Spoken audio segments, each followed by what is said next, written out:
That man was Bruce Lee.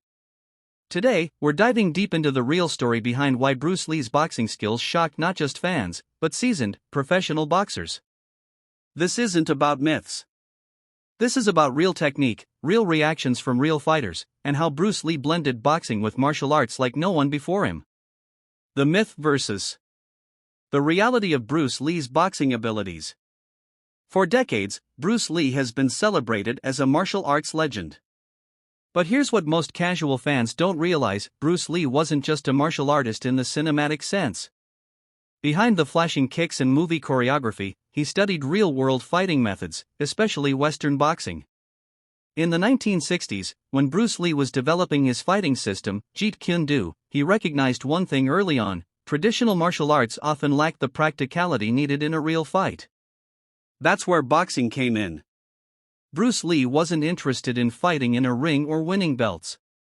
His goal was simple: to become as effective and untouchable in a real fight as humanly possible.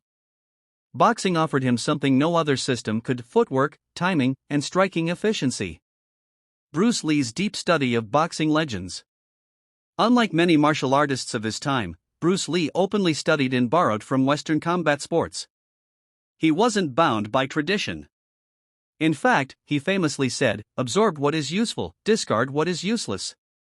Bruce Lee spent countless hours watching footage of legendary boxers such as Muhammad Ali, Jack Dempsey, and Sugar Ray Robinson. But he didn't just watch them as a fan. He analyzed. He noted Ali's footwork, Dempsey's powerful left hooks, and Robinson's lightning-fast combinations. Bruce would freeze frames, rewind tapes, take notes, and practice those techniques in front of a mirror or on the heavy bag until he could replicate the rhythm. Boxers from that era rarely saw martial artists study boxing this deeply. And that's one of the reasons professional boxers who crossed paths with Bruce Lee were genuinely shocked when they sparred or trained with him. They didn't expect a martial artist to move and punch like a real boxer. Bruce Lee's boxing training methods.